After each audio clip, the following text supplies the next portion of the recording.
emergency management is the overarching, and then we have 3 divisions. We have EMS, so emergency medical services. We work with the ambulance services, the hospitals, all of our medical partners, the 911 center. And then we have a hazmat division, and they work with our businesses and others that have hazardous materials that could potentially put our community at risk. They make plans, they submit those plans to the county. They work closely with Madison Fire and their hazmat team to make sure that everyone's aware of what we have. And then we have a planning division who works on preparedness, making sure that we're most prepared for the diverse events that could hit us. So whether it's pandemic, heat. So like tomorrow morning, we have an excessive heat call with all of our partners, which includes the homeless population, our hospitals, healthcare in general, the elderly, exactly. Because it's supposed to get up to like 100 degrees. And with like a heat index of 105. Is that right? Something like that, yeah. Awful. So making sure that, especially with our homeless population, we want to make sure that they have cool areas more available throughout the entire day, and transport available. We want to make sure that, the libraries are prepared for people to just come in for cooling. I'll share that, in some communities identify like cooling shelters. What we've found in Dane County is that we have so many fabulous places already, like our libraries that are open and available, nice. that we utilize. And welcoming. No sign like public Exactly. restroom not available, right? Right. They're just very welcoming to the public. They're already open. They're already cool. So that's really where we direct people. I love it. Some of our rural communities do identify places other than that. But as far as around the city and, elsewhere, so Sun Prairie, because so you serve which? Yeah, right on the border of Sun Prairie and the east side. Okay, Yep. perfect. So we really encourage library use, city hall, the mall, places that are already cool and open. That's cool. I talked to a lot of my friends that come visit Dane, and it is, I've got my challenges with Dane. That's probably the number one reason I stepped it up, because if I'm not going to complain, I'm going to go and see what's going on and how we can make a difference. Sure. And one of the things though that overwhelmingly comes back to me is just how wonderful and friendly and progressive and understanding and welcoming this community is. And every time I have challenges, I'm going, no, we're there. Yes. And it's great to know what you did. Like COVID, let's be real, Dane County got a lot of national attention for a lot of the programs it did. What did you do during the lockdown? We all reflect on it because we're kind of going through possible, new version of this. What happened to you personally, and how did you start to engage yourself on that March 17th date? Yeah. I think an area of emergency management that I didn't anticipate was the need for us to manage the PPE. So the personal protective equipment, all the masks and the gowns, and working with all of our partners, whether it be the nursing homes, the assisted livings, the schools, just the general public. And I think the most eye-opening for me was the amazing partners we already have here in this community, whether it be the Neighborhood Connection or Sunshine, the places that already are connected with our community members, that were trusted partners that we could get masks to, and then people felt super comfortable going to them and getting the masks that they need or getting the tests that they needed. So it was like we didn't need to reinvent that wheel. Those groups already exist. Oh, that's awesome. And we just needed to partner with them. Wow, that speaks to our earlier comment about just looking at the strengths and resources in your community and pulling it together. Yes. So did you kind of wake up knowing you had support to support you supporting other people? I mean, did you?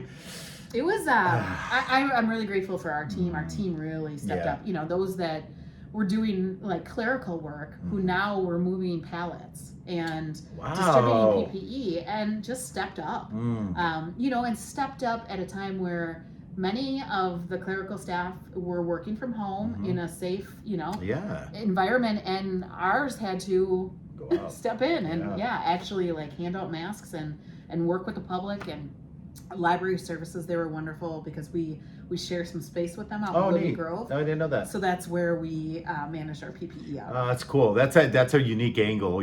Like we were just talking last night, like time to pull the mask back out. The test kits, I have tons of them upstairs. So we'll see where that heads. And if you have any questions about it, of course, public health is a great resource. And at the end of the call, Carrie will give you some contact information for her. And the other partner that I did, it was really EMS and their partnership in doing testing. Can you imagine? Right. I mean, public health did and partnering with the Lion Energy Center. And then we had National Guard in town. We had a lot of support there. Yes. What an amazing process we had for testing. But, EMS opening their doors to do that testing and such too. I mean, we rotated around the county and, it's not obviously in their protocols typically either. No. And they really had to work outside their normal realm, which leads me to one of the things that I'm very proud of the work we're doing is looking at the opioid recovery dollars, and we address it with an HHN and a PPJ, Public Protection and Justice, and Health and Human Needs are the two committees dealing with that. One of the things we were able to create in the emergency harm reduction bill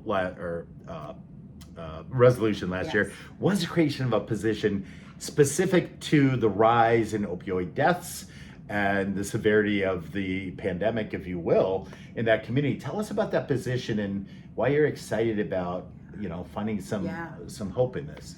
Yeah, I think, emergency management, we've always had kind of a touch in the opiate prevention with data collection through EMS and other methods of getting Narcan out there. But we really felt we needed someone to just focus totally on that. So we have an opiate prevention specialist. Nice. And Kaylee's amazing. And she's working with our EMS providers with the Leave Behind kits, which would be a kit that we can leave with family and friends that has Narcan, it has fentanyl test strips, and it has information about our recovery coaches. Because again, it's such a partnership between public health, safe communities, emergency management, our EMS providers, our hospitals.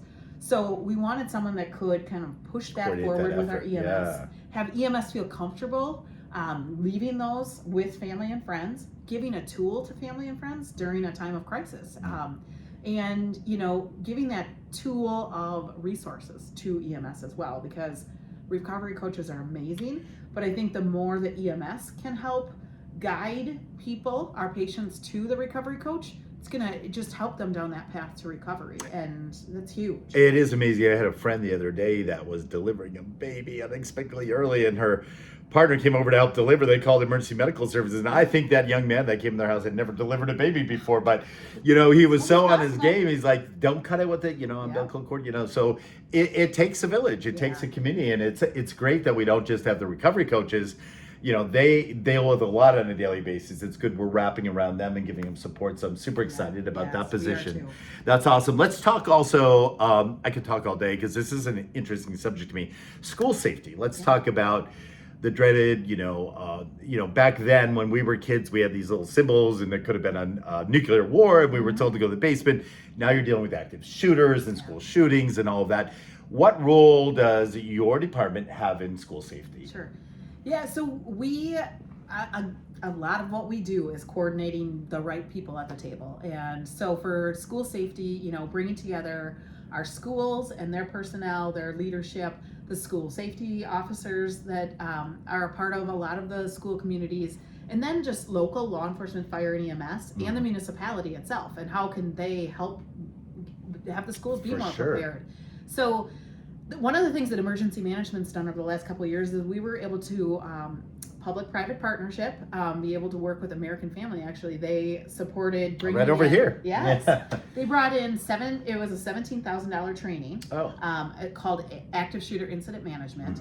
It brings fire, EMS, and law enforcement to the table, and the schools, and says, what do we do when the incident happens? How do we work together to not just stop the killing, but stop the dying and stop the chaos?